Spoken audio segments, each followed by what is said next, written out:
Good evening बच्चों, कैसे हो आप लोग? आपके स्क्रीन पे जो सवाल आज आपको दिखाई दे रहा है, ये कोई पीवाईक्यू नहीं है। बट जिन भी बच्चों ने 2026 का एडवांस का पेपर देखा होगा, उसमें उन्होंने एक चीज़ नोटिस की होगी कि इस बार आईआईटी जेईई एडवांस ने मैच द कॉलम्स या मैच द फॉलोइंग या दो लिस्ट दे रखी है। उसमें हमको आंसर ए वाले कॉलम वन से उठाकर कॉलम टू वाले के साथ मैच करना था। इस तरीके के बहुत सवाल आए थे और हर सवाल अपने आप में एक छोटा सवाल था। एक गलत हुआ तो काफ़ी गलत होने के चांसेस थे। तो हमने भी उसी पैटर्न पर एक सवाल आज आपके लिए लेकर आए हैं, जो कि है आपके ट्रिग्नोमेट्रिक इक्वेशन से, क्योंकि यही वो टॉपिक है जो इस वीक हम लोगों ने उठाया था। मंडे से दूसरे टॉपिक्स हम रिपीट करेंगे। तो आज एक पैटर्न बेस्ड क्वेश्चन है जो आपके एडवांस्ड और मेन सीरीज का है। It's a pattern based question, it's not a PYQ. मैं पहले ही क्लियर कर दे रहा हूँ। और ये मैच द कॉलम्स के हिसाब से है। तो चलिए शुरू करते हैं। सबसे पहले हमको दे रखा है if cos π/7, cos 3π/7 and cos 5π/7। हमको दे रखा है cos π/7, cos of 3π/7 and cos of 5π/7 are the roots of this quadratic. 8x cube minus 4x square minus 4x plus 1 is equal to 0. Then we have to do the following things. इसमें A B C D दे रखा है और इसे P Q R S T दे रखा है। इस बार भी एग्जामिनेशन में यही हुआ था, इधर 4 दे रखे थे, इधर 5 दे रखे थे। हमने बिल्कुल उसी पैटर्न को फॉलो करने की कोशिश की है। और ये जो रिपीट हो, पी और टी आपके दो क्वाड्रेटिक रिपीट हो रहे हैं, तो ध्यान दीजिएगा इक्वेशन ऑफ द रूट्स यहाँ कहा गया है। तो या तो पी होगा या टी होगा। तो इस तरीके से हमें आंसर आगे मार्क करना है। तो चलिए शुरू करते हैं। हम एक एक करके सवाल को उठाते हैं। हम नेक्स्ट पेज पर एक बार लिख लेते हैं कि सवाल क्या है और फिर एक एक करके उसको उठाते हैं। सबसे पहले हो जाएगा हमारा जो है if cos of π/7, cos of 3π/7 and cos of 5π/7 are the roots of the equation 8x cube minus 4x square minus 4x plus 1 is equal to 0। ये दे रखा है 8x cube minus 4x square, 8x cube minus 4x square minus 4x plus 1। अब हमको निकालना है sec π/7, sec 3π/7 and sec 5π/7 का addition. ठीक है, हमारा केस 1 हो जाएगा। ये हो जाएगा, हमें निकालनी है sec π/7, sec 3π/7 एंड sec 5π/7 की वैल्यू निकालनी है। ठीक है, अब हम इसको करेंगे कैसे बच्चों? उससे पहले हम एक चीज़ ये देख लेते हैं। सिंस ये क्वाड्रेटिक है, लेट ये जो अल्फा बीटा गामा तीन रूट्स दे रखे हैं, let alpha is equal to cos of π/7। मैं कन्वीनियंस के लिए इसको लिख रहा हूँ, इसका जनरली हमें इस्तेमाल नहीं करना है। And gamma is equal to cos of 5π/7। ये तीन हमको दे रखे हैं। तो हमें पता है कि alpha plus beta plus gamma क्या होगा, माइनस बी बाई ए। तो ये हो जाएगा minus of minus 4/8 which is equal to half. Alpha beta plus beta gamma plus gamma alpha is equal to, ये हो जाएगा सी बाई ए यानी -4/8 यानी माइनस हाफ। और अल्फा बीटा गामा हो जाएगा माइनस डी बाई ए, तो ये हो जाएगा -1/8 विच इज इक्वल टू -1/8। तो ये हमको तीन चीज़ें याद होनी चाहिए। अब अगर हम इसको गौर से देखें तो ये है क्या चीज़ बच्चों? ये है cos ऑफ π/7 प्लस 1, ये हो जाएगा cos of 3π/7 plus cos of 5π/7। अगर गौर से देखा जाए तो इसको लिखा जा सकता है 1/अल्फा प्लस 1/बीटा प्लस 1/गामा। अगर मैं अल्फा बीटा गामा आपके एलसीएम ले लेता हूँ तो यहाँ मुझे मिल जाएगा alpha beta plus beta gamma plus gamma alpha. ये मुझे मिल जाएगा सिंपल बच्चों। इसकी वैल्यू कितनी है? इसकी वैल्यू दे रखी है आपके minus half. Alpha beta gamma की क्या दे रखी? -1/8। ये minus cancel, 8/2 which is equal to 4। क्या 4 ऑप्शन में दे रखा है? यस बच्चों, दे रखा है। तो ए की जो मैपिंग हो गई वो आपकी हो गई 4 के साथ। तो जो ए की मैपिंग है वो हो गई आपके 4 के साथ, यानी A is mapped to R. A R यहाँ पर आ रहा है, ए आर यहाँ पर आ रहा है, ए आर यहाँ पे आ रहा है, यानी ये वाला ऑप्शन हमने पहले ही रूल आउट कर दिया। ठीक है, अब हमें देखना है कि क्या क्या आगे और हो सकता है। अब हम आते हैं इसकी तरफ, साइन पाई बाय 14 की तरफ। ये एक बच्चों इम्पोर्टेंट चीज़ है। इसको जब हम डिराइव करेंगे तो उसको ध्यान से देखिएगा, इसमें गलती होने के चांसेस बहुत ज़्यादा, और ये यही वो पार्ट है जो कॉन्सेप्चुअली बहुत रिच होने वाला है, ठीक है? हमसे कहा जा रहा है इसको।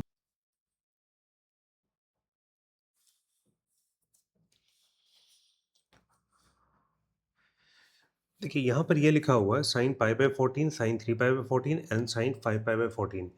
आगे बढ़ने से पहले हमें अपने आप से एक क्वेश्चन ज़रूर पूछना चाहिए कि क्या हम इन अजीब से दिखने वाले एंगल्स को पाई by 14, 3 pi by 14 and 5 pi by 14, क्या इनको हम उन कोसाइंस के फॉर्म में कन्वर्ट कर सकते हैं जिनके साथ हम डील कर रहे हैं? हम डील इनके साथ कर रहे हैं pi by 7, 3 pi by 7 and 5 pi by 7। यहाँ पर पाई by 14, 3 pi by 14 and 5 pi by 14 दे रखा है। इसको एक तरीके से और लिखा जा सकता है, ये हो जाएगा पाई बाय 7 का हाफ। यहाँ लिखा जा सकता है 3 पाई बाय 7 का हाफ। ये हाफ इसके अंदर ही है बच्चों, ये ध्यान रखना, यानी इधर से हाफ हो जा रहा है ये, और इसको लिखा जा सकता है साइन 5 पाई बाय 7 का हाफ। ये हाफ इधर आ गया, यानी ये जो है एंगल हाफ में कन्वर्ट हो जा रहा है, ठीक है? Half of the angles, half of the angles of the given cosines, क्योंकि cosines में क्या दे रखा है? पाई by 7, 3 pi by 7, 5 pi by 7 दे रखा है। ये हमको तीन एंगल्स दे रखे और यहाँ उसके आधे दे रखे हैं, ठीक है? अब हम इसको कन्वर्ट कैसे करेंगे बच्चों? ये जो कन्वर्जन, अब देखिए, इसको हमें इस फॉर्म में कन्वर्ट करना है, ठीक है? इसको उन कोसाइंस के फॉर्म में कन्वर्ट करना है। Our task to convert it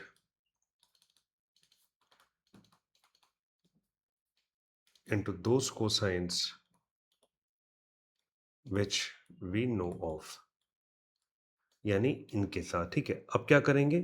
हमें पता है बच्चों कि sign pi by 2 minus x क्या होता है? ये कॉस एक्स के बराबर होता है, और सिंस ये आपके फर्स्ट क्वाड्रेंट की बात हो रही है तो यहाँ पर सारे पॉजिटिव होते हैं, ठीक है? तो ये हो जाएगा। अब हमें क्या करना है? हमें कुछ इस तरीके से करना है कि ये जो पाई बाय 14 है पाई बाय 7 में कन्वर्ट हो जाए। तो यहाँ पर क्या करेंगे? इसको हम रख देते हैं पाई बाय 14 के बराबर, 1 मिनट के लिए देख लेते कितना आ रहा है, ठीक है? तो ये क्या दे देगा मुझे? Pi by 2 minus pi by 14 is equal to x. ये बच्चों मैंने इसलिए किया ताकि मैं इसको इस फॉर्मूला से, को ये लेट मैंने किया, ठीक है? ये अज्यूम किया है। अब क्या होगा? यहाँ पे अगर मैं इसको कर दूँ, ये हो जाएगा 7 pi by 14 minus pi by 14 is equal to x. ये मुझको दे देगा, this implies x is equal to 6 pi upon 14, यानी 3 पाई अपॉन 7। तो बच्चों क्या हो गया? कुछ समझ में आ रहा है? देखिए ये 3 पाई बाय 7 हमें वही एंगल मिल गया जो हमारा एक दे रखा है, यानी sine pi by 2 minus 3 pi by 7 is equal to cos of 3 pi by 7। तो इसका मतलब क्या हो गया कि ये जो एंगल है, ठीक है, cos 3 sine pi minus pi by 2 minus 3 pi by 7, ठीक है, ये लिखा जा सकता है। और इसकी वैल्यू कितनी हो जाएगी बच्चों? इसकी वैल्यू कितनी, अगर गौर से देखा जाए, इसको अगर हम सॉल्व करते हैं तो ये कितना आएगा? ये देगा आपके पाई बाय 14। तो ये यानी ये हो गया sine pi by 14 is equal to cos of 3 pi by 7।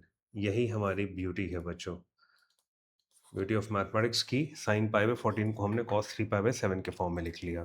तो this can be written as cos of 3 pi by 7। तो हमारा एक वाला पार्ट तो क्लियर हो गया बच्चों, ठीक है?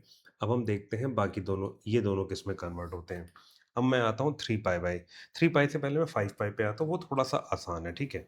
अब हमें लिखना है sign 5 pi by 14।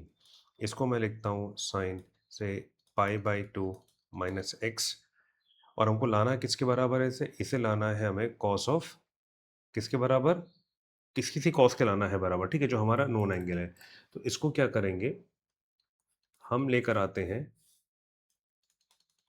Pi by 2 minus x is equal to 5 pi by 14। Pi by 2 minus 5 pi by 14 is equal to x. 7 pi by 14 minus 5 pi by 14 is equal to x, ये मुझको दे देगा 2। This implies x is equal to 2 pi by 7, 2 pi by 14, this will give me pi by 7। तो ये किसके बराबर हो गया बच्चों? ये हो गया आपके sign pi by 2 minus pi by 7, और ये कितना को दे देगा? ये हो जाएगा कॉस पाई बाई 7 के बराबर, यानी ये चीज़ कन्वर्ट होकर आ गई इसमें, ये कॉस पाई बाई 7 दे देगा। तो ये किस में कन्वर्ट हो गया बच्चों? ये कन्वर्ट हो गया कॉस ऑफ पाई बाई 7। ये भी हमारा कंप्लीट हो गया। अब हमें देखना है कि क्या हम 3 पाई बाई 14 को इसके बराबर लिख सकते हैं। ये हमारा एक बहुत ही इम्पोर्टेंट स्टेप है बच्चों, ठीक है। ये हमने देखा कि कैसे ये हाफ एंगल में आ रहा हो, कैसे इसको हमने कन्वर्ट किया, ये आफ्टर कन्वर्जन है बच्चों। ये हमारा पहला पहला कन्वर्जन था, ये हो गया हमारा दूसरा कन्वर्जन, ठीक है। अब हम तीसरे कन्वर्जन की तरफ आते हैं, जो कि हमारा दे रखा है साइन 3 पाई बाई 14। ये है साइन 3 पाई बाई 14। अब इसको हमें लिखना है sine of pi by 2 minus x, this implies 3 pi by 14 is equal to pi by 2 minus x. ये इधर आ जाएगा, इधर आ जाएगा, तो x is equal to pi by 2 minus 3 pi by 14। ये मुझको 7 पाई बाई 14 दे देगा। ये 7 pi by 14 minus 3 pi by 14, ये हो जाएगा 4 पाई बाई 14, ये दे देगा 2 पाई बाई 7। ये क्या आ गया? Sine 3 pi by 14 is equal to sine of pi by 2 minus 2 pi by, ये हो जाएगा, ये मुझे दे देगा 2 पाई बाई 7, यानी ये मुझको दे देगा कॉस ऑफ 2 पाई बाई 7। पर बच्चों 2 पाई बाई 7 तो हमारे कहीं लॉट में दे ही नहीं रखा है। हमारे लॉट में क्या दे रखा है? 5 पाई बाई 7। तो अब हम क्या करेंगे? अब यहाँ पर एक और एलिगेंट मेथड हम लगाएंगे, ठीक है। अनदर एलिगेंट मेथड, ठीक है। वो क्या हो जाएगा, वो ध्यान रखिएगा बच्चों। अब ये चीज़ आ गई, हमें पता है cos of pi minus x क्या होता है, माइनस कॉस एक्स, क्योंकि जब हम यहाँ पर क्वाड्रेंट ड्रॉ करेंगे, ऐड शुगर यानी साइन ऑन टैन, और यहाँ पर हो जाएगा कॉस। तो ये जो है पाई माइनस एक्स इस जगह पे फॉल कर रहा है, तो ये आपके माइनस साइन दे देगा कॉस में। तो यानी अब देखिए, कॉस पाई, ये हो जाएगा कॉस ऑफ 2 पाई बाई 7 को लिखा जा सकता है कॉस, ये हो जाएगा,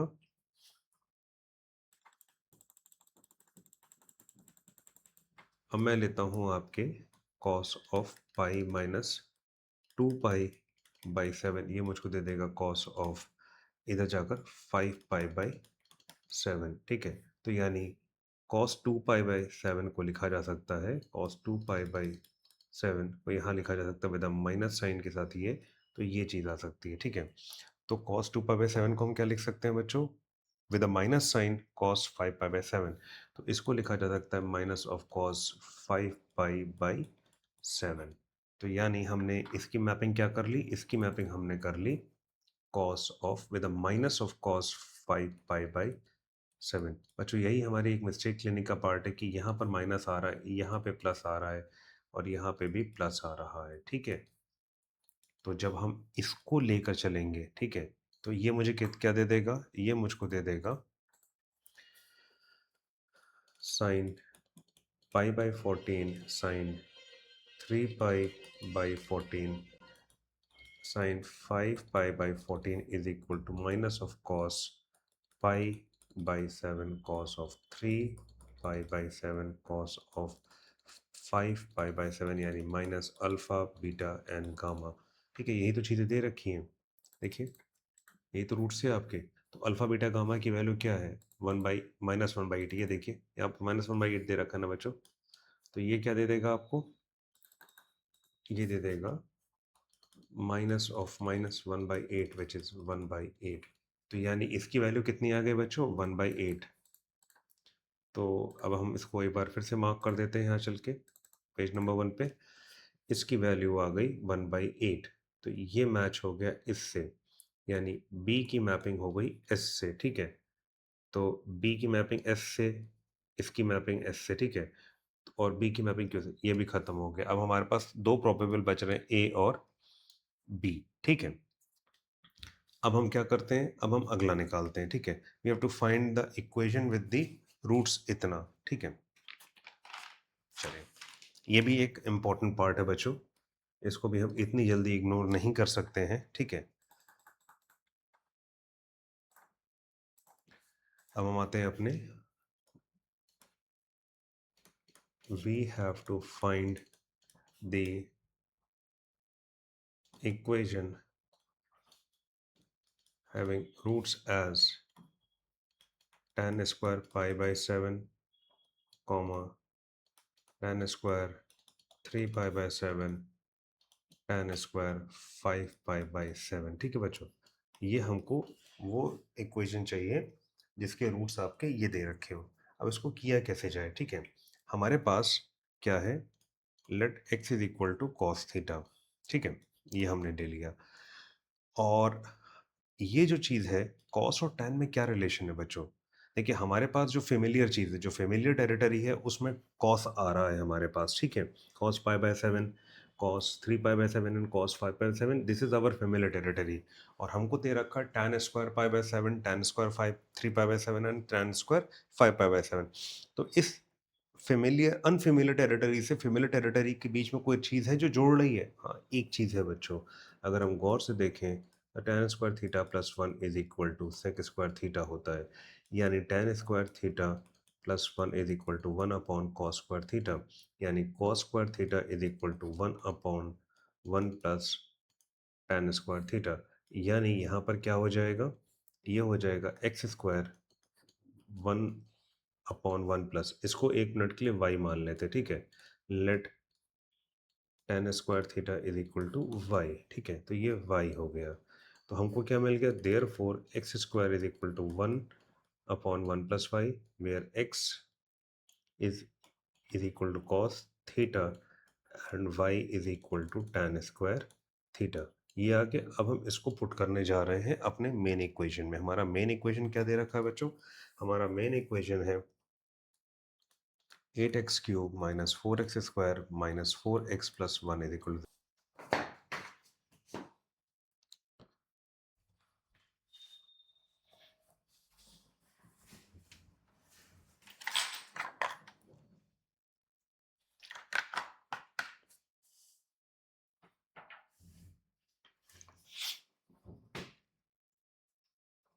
तो यहाँ पर x भी दे रखा है, पर हमें चाहिए एक्स स्क्वायर की फॉर्म में। तो हम क्या करेंगे, जो ऑड पावर्स है उनको एक तरफ लिख लेते हैं और इवन पावर्स और ज़ीरो पावर को एक तरफ ले जाते हैं। यहाँ से x कॉमन लेंगे तो 8x स्क्वायर माइनस 4 इधर आएगा, इधर 4x स्क्वायर माइनस 1 आ जाएगा, ठीक है। अब हम क्या करेंगे, हम दोनों तरफ स्क्वायर कर लेंगे क्योंकि ये हमारा एक कल्प्रिट है। स्क्वायरिंग बोथ साइड्स, ये दे देगा x square 8x square minus 4 का स्क्वायर 4x स्क्वायर माइनस 1 का स्क्वायर, ठीक है। अब ये चीज़ हमारे पास आ गई बच्चों। अब हम इसको आगे कैसे बढ़ेंगे, इसको चलिए एक एक करके आगे बढ़ते हैं, ठीक है। देखिए, अब हम चाहें तो इसको x की पावर 4 ले जाकर यहाँ करें, पर मेरी सलाह ये रहेगी कि इसकी जगह हम सीधे डायरेक्टली पुट कर दें, ठीक है। 8 अपॉन 1 प्लस वाई माइनस 4 का स्क्वायर, ये हो जाएगा 4 1 प्लस वाई माइनस 1 का square, 1 upon 1 plus y, 8 minus four y. ये मुझको बाहर लाके ये जब स्क्वायर देगा तो यहाँ पर क्यूब हो जाएगा बच्चों। ये हो जाएगा 4 माइनस 1 माइनस वाई का स्क्वायर हो जाएगा, नीचे हो जाएगा 1 प्लस वाई का स्क्वायर। अब यहाँ से दो पावर कट जाएगी, यहाँ एक पावर बचेगी। अल्टीमेटली मेरे पास क्या बचेगा बच्चों, यहाँ पर 4 माइनस 4 वाई का स्क्वायर इज इक्वल टू, ये 1 प्लस वाई जो यहाँ बचा है यहाँ पर आ जाएगा 1 प्लस वाई, और यहाँ 3 माइनस वाई का स्क्वायर बचेगा। यहाँ तक क्लियर है बच्चों, ठीक है। अब हम क्या करते हैं, इसको एक्सपैंड करते हैं। यहाँ पर हो जाएगा 4 माइनस 4 वाई का स्क्वायर, और इधर है 3 माइनस वाई का स्क्वायर 1 प्लस वाई, ठीक है। ये मुझको दे देगा 16 प्लस 16 वाई स्क्वायर, 16 16 32, 32 वाई। यहाँ मुझको दे देगा 9 plus y square minus 6 y, और ये हो जाएगा 1 plus y. 16 plus 16 y square minus 32 y is equal to 9 plus 9 y plus y square plus y cube minus 6 y minus 6 y square. अब देखिए, इसको लिखना शुरू करते हैं। ये वाई क्यूब है, ठीक है। तो वाई क्यूब हमारा एज इट इज आ गया, ठीक है। मैं ज़ीरो इधर लेकर चलता हूँ, मैं इधर से इधर टर्म्स ले, मैं इधर से इधर सारे टर्म्स ले जाऊँगा। ये हमारा पार्ट कंज्यूम हो गया। अब यहाँ पर देखिए वाई स्क्वायर बचा है, यहाँ माइनस वाई स्क्वायर है। ये मुझको माइनस 5 वाई स्क्वायर दे देगा। ये दोनों ऐड माइनस 5, और इधर से जब 16 प्लस का है, इधर आके माइनस हो जाएगा, तो ये दे देगा मुझे माइनस 21 वाई स्क्वायर। मेरा ये पार्ट, ये सब कंज्यूम होगा। 6 वाई और 9 वाई, ये मुझे 3 वाई देगा, और इधर 32 जो है प्लस आकर प्लस 35 वाई दे देगा। ये मुझको 9 देगा और तो ऐसा कुछ दिखना 9 है, इधर आकर मुझे ये -7 दे देगा, ठीक है। ये -7 दे देगा। तो मेरा इक्वेशन जो आ गया वो आ गया y cube minus 21 square plus 35 y minus 7। एक बार इसको चेक कर लेते हैं बच्चों हम लोग। एक्स क्यूब माइनस 21, देखिए यहाँ पर देखिए थोड़ा सा, ये देखिए यही सवाल सबसे अच्छा था। देखिए अब क्या हो रहा है, हमारे पास वाई स्क्वायर में 21 आ रहा है, ठीक है। यहाँ पर 21 वाई में दे रखा है, यहाँ पर 35 दे रखा है, और यहाँ 35, यहाँ एक्स। तो हमारा क्या हो जाएगा, एक्स क्यूब, यानी वाई क्यूब की जगह एक्स क्यूब आ गया, -21 y square plus 35 y minus 7, यानी ये आ गया।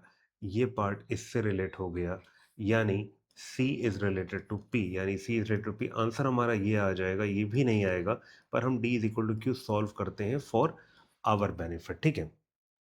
D क्यू के बराबर आ जाएगा, यानी 105 का कैसे आ रहा है वो भी एक बार हम लोग देख लेते हैं। चीज़ें बहुत अच्छी ये लगेंगी आपको, ठीक है। चलिए इसको देखते हैं। अब हमसे कहा जा रहा है कुछ समेशन निकालना है, ठीक है। इसको मैं लिख लेता हूँ पहले यहाँ पर। तो ये हो जाएगा आपके, देखिए यहाँ पर हमसे कहा जा रहा है summation r going from 1 to 3 tan square 2r minus 1/7 summation r going from 1 to 3 cot square 2r minus 1/2 2r-1/7। इसका हमें प्रोडक्ट निकालना है। अब इसको हम एक बार देख लेते हैं क्या दे रखा है। r इज इक्वल टू 1, और इसको देख लेते क्या दे रखा है। r इज इक्वल टू 1 पे ये हो जाएगा tan स्क्वायर π/7, ये हो जाएगा cot square π/7। r is equal to 2 पे हो जाएगा tan स्क्वायर, 2 जब देंगे तो 4 हो जाएगा, 4 माइनस 1 3 हो जाएगा, ये 3π/7 हो जाएगा। ये दे देगा कॉट स्क्वायर 3π/7। देख लीजिएगा एकदम रेसिप्रोकल में आ रहा है, ये एकदम रेसिप्रोकल में। ये हो जाएगा r इज इक्वल टू 3 हो जाएगा tan स्क्वायर 3 जब हो जाएगा 3 टू 6 -1 5π/7। ये मुझको दे देगा यहाँ पर कॉट स्क्वायर 5π/7। तो बच्चों ये तीन चीज़ें हम लोगों को मिल जाती हैं। हमें क्या चाहिए, अगर हम गौर से देखें तो हमें चाहिए tan square π/7 plus tan square 3π/7 plus tan square 5π/7 into, ये जो इनटू लगा हुआ है इनटू, ये हो जाएगा cot square π/7 plus cot square 3π/7 plus cot square 5π/7। इनका प्रोडक्ट चाहिए। अगर गौर से देखा जाए ये तो मेरे पास है बच्चों, कैसे, क्योंकि अगर हम पिछले इक्वेशन की तरफ देखें तो इसमें अगर रूट्स अल्फ़ा 1 प्लस बीटा 1 और गामा 1, इसके 3 रूट्स हैं। अल्फ़ा 1 आपके दे रखा है tan स्क्वायर π/7, बीटा 1 दे रखा है tan स्क्वायर 3π/7 एंड गामा 1 दे रखा है tan स्क्वायर 5π/7। तो alpha 1 plus beta 1 plus gamma 1 क्या हो जाएगा 21। Alpha 1 beta 1 plus alpha 1 gamma 1 plus beta 1 gamma 1 हो जाएगा आपके 35, and alpha 1 beta 1 gamma 1 into करेंगे तो ये मुझको 7 दे देगा। तो ये चीज़ मुझे मिल गई, ठीक है बच्चों। तो ये वाला पार्ट क्या है, ऐड करने पर 21 आ रहा है, तो ये पार्ट तो बच्चों 21 आ गया। अब मुझे ये पार्ट निकालना है। इस पार्ट को हम कहाँ से निकालेंगे? जैसा हमने अपने पहले पार्ट में किया था, क्योंकि ये लिखा जा सकता है आपके 1/tan² π/7 प्लस 1/tan² 3π/7। ये सेकंड पार्ट है बच्चों, सेकंड ब्रैकेट जो है हमारा, ठीक है, plus 1/tan² 5π/7। This will give me 1/α1 plus 1/β1 plus 1/γ1। ये दे देगा α1 β1 plus β1 γ1 plus α1 γ1। This will give me α1 β1 γ1। ये क्या दे देगा मुझे? इसकी वैल्यू आ रही है बच्चों, इसकी 35 और इसकी वैल्यू आ रही 7, तो ये मुझे दे देगा 35/7। ये आ जाएगा 5। 5 को मैं कहाँ लिखूंगा बच्चों? 5 को मैं लिखूंगा यहाँ पर 21 इंटू 5, प्रोडक्ट है। आंसर आ जाएगा 105। तो क्या 105 हमारे किसी ऑप्शन में दे रखा था? एक बार चेक कर लेते हैं। जी हाँ बच्चों, 105 हमारे यहाँ दे रखा था, यानी डी की वैल्यू हो गई इससे मैच, यानी डी इज रिलेटेड टू आपके क्यू। तो ये हमारा ऑप्शन आ गया, यानी A is related to R, B is related to S, C is related to P, D is related to Q. ये हमारा आंसर आ गया R S P Q, R S P Q. बच्चों ये एक इम्पॉर्टेंट रेप्लिकेशन था जो इस बार एडवांस्ड के सवाल पूछे गए थे। ये इस तरीके के 4-5 सवाल आए थे जो पूछे गए थे इसमें। हम इसमें एक चीज और कर सकते हैं बच्चों, ठीक है?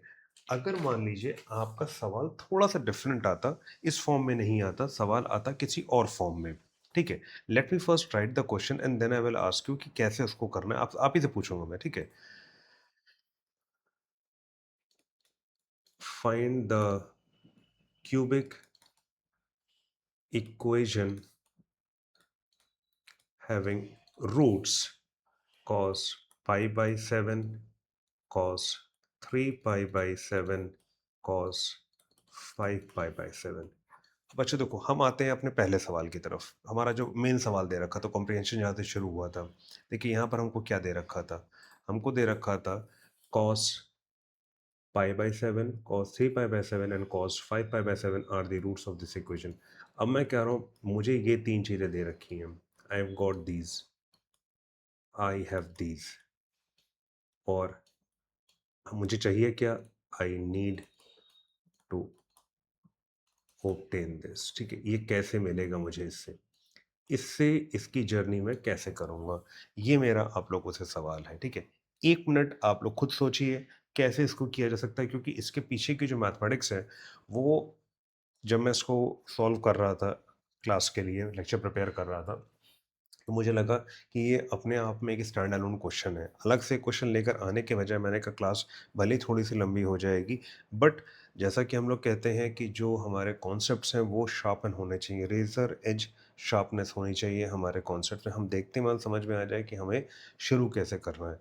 तो ये 3 अगर आपको रूट्स दे रखे हैं, तो हमारे इक्वेशन कैसे मिलेगा जिसके ये रूट्स हैं। तो चलिए शुरू करते हैं। ये बहुत ही अच्छी जर्नी होने वाली है, आप इसमें बहुत कुछ सीख के ही बाहर निकलेंगे, ठीक है?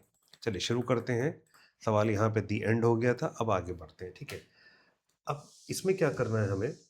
हमें एक चीज़ ये देखनी है कि जो हमारे एंगल्स हैं, ठीक है? हमारा जो सारा पोस्टमार्टम शुरू होना है, वो cos π/7, cos 3π/7 एंड cos 5π/7। हमारा पोस्टमार्टम इसी टेबल से शुरू होगा। इसमें हम क्या करेंगे बच्चों? हम देखिए क्या करते हैं। अगर हम इसको गौर से देखें, π/7, 3π/7, 5π/7, यहाँ दो चीज़ें हमको समझ में आ रही हैं, ठीक है? एक तो डिनोमिनेटर में 7 इज देयर, ठीक है? और न्यूमरेटर में जो एंगल हैं वो हैं आपके पाई, 3π एंड 5π। इसका मतलब क्या हुआ? They are the odd multiples of pi. ये दो चीज़ें हमारे डायरेक्ट ऑब्जर्वेशन है आगे बढ़ने से पहले, और यही दोनों हमको यूज करनी है अपने उस इक्वेशन को फाइंड करने के लिए जिसके ये रूट्स हैं, ठीक है? अब हम क्या करते हैं, हम लेट द एंगल भी थीटा ले लेते हैं, ठीक है? हमें पता है थीटा की क्या क्या वैल्यू हो सकती है।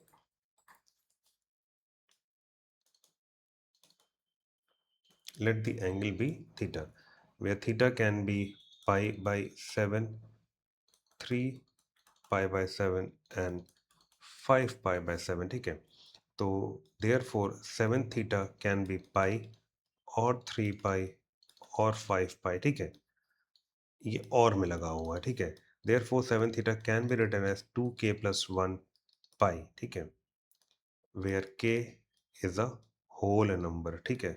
होल नंबर इसलिए कह रहा हूँ क्योंकि ये जीरो वैल्यू कैन, इसको may be can be taken, ठीक है। बच्चों यहाँ तक आ गए, ठीक है। अब देखिए, अब हमें क्या करना है, देखिए अब हमारे पास एक चीज आ गई है, 7 theta is equal to 2k+1 पाई।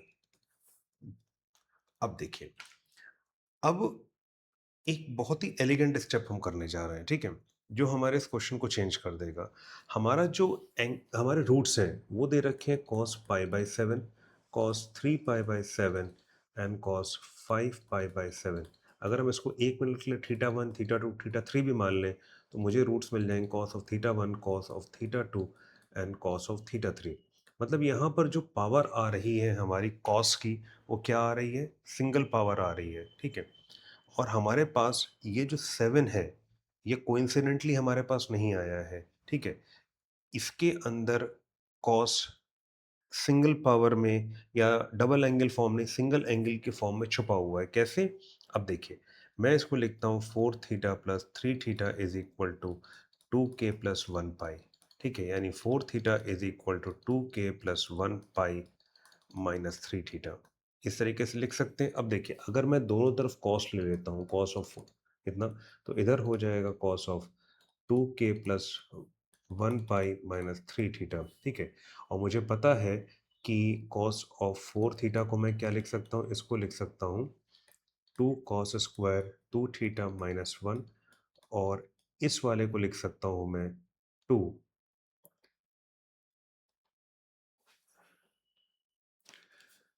इस वाले की मैं बात करता हूँ, ठीक है। ये हो जाएगा 2 cos² θ-1 -1, ये लिखा जा सकता है बच्चों। एंड आपके जो cos 3 थीटा, इसे लिखा जा सकता है 4 cos³ θ-3 cos θ। ये बच्चों लिखा जा सकता है, इसलिए मैं इसको लेकर आगे बढ़ रहा हूँ, ठीक है। ये क्लियर है बच्चों, कोई दिक्कत तो नहीं? अब देखिए मैं क्या करूँगा, इसकी जगह मैं लिखता हूँ 2 टाइम्स 2 cos² θ-1, ये यहाँ पर स्क्वायर में आ जाएगा, स्क्वायर -1, ठीक है बच्चों। ये लिखा जा सकता है, कोई दिक्कत तो नहीं इसमें। पर उससे पहले एक चीज और हम करते हैं, ठीक है, क्योंकि डायरेक्टली भी कॉस इसमें आया नहीं है, हम एक स्टेप और कर लेते हैं। ये यहाँ पर स्क्वायर के फॉर्म में आ जाएगा। अभी देखिए, ये कॉस a माइनस बी के फॉर्म में है, तो कॉस a माइनस बी का फॉर्मूला क्या होता है बच्चों, वो होता है cos a cos b plus sine a sine b। अगर मैं इस पर लगाता हूँ ये फॉर्मूला, तो ये हो जाएगा cos 2k+1 pi minus 3 theta.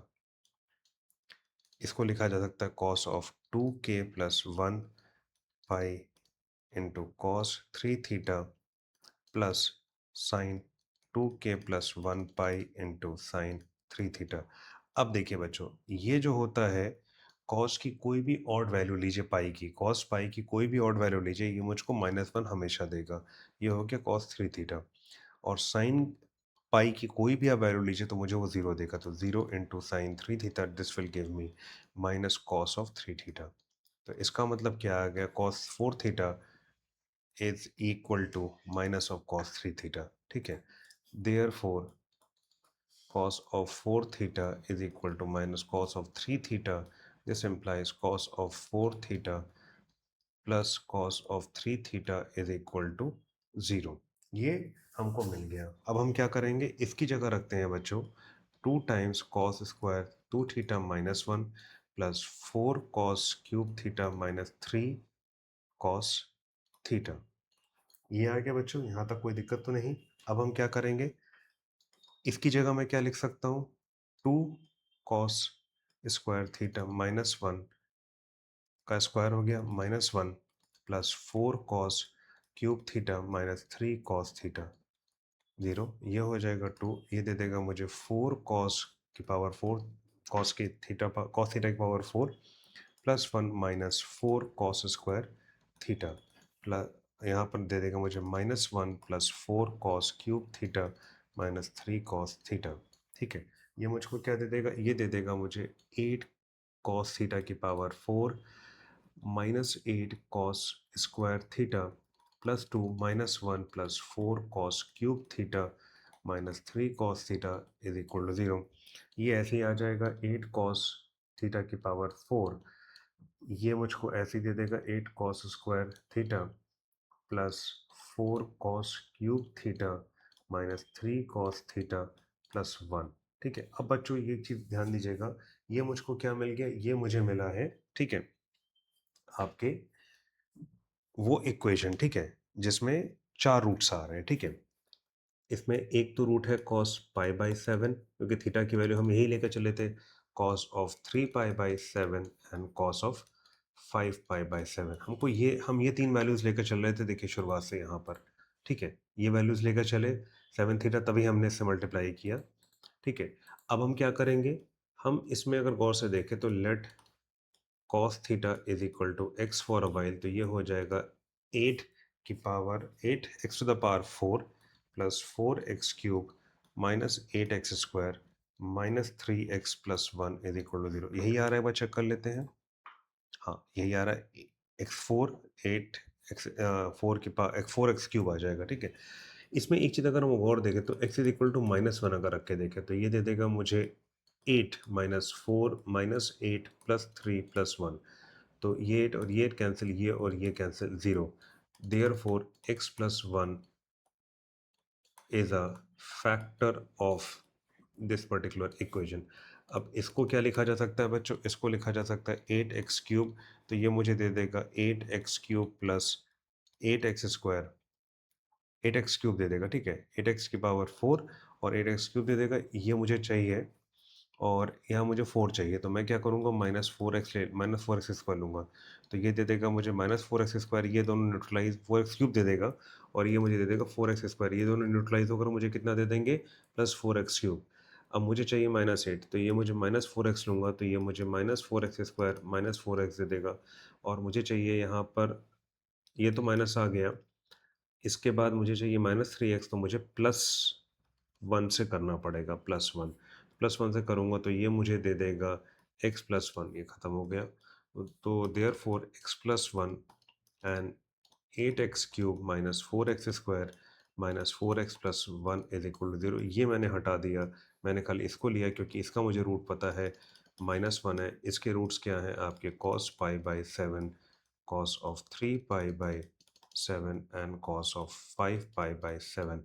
तो मुझे क्या मिल गया बच्चों, यहाँ पर मुझे मिल गया, देयरफॉर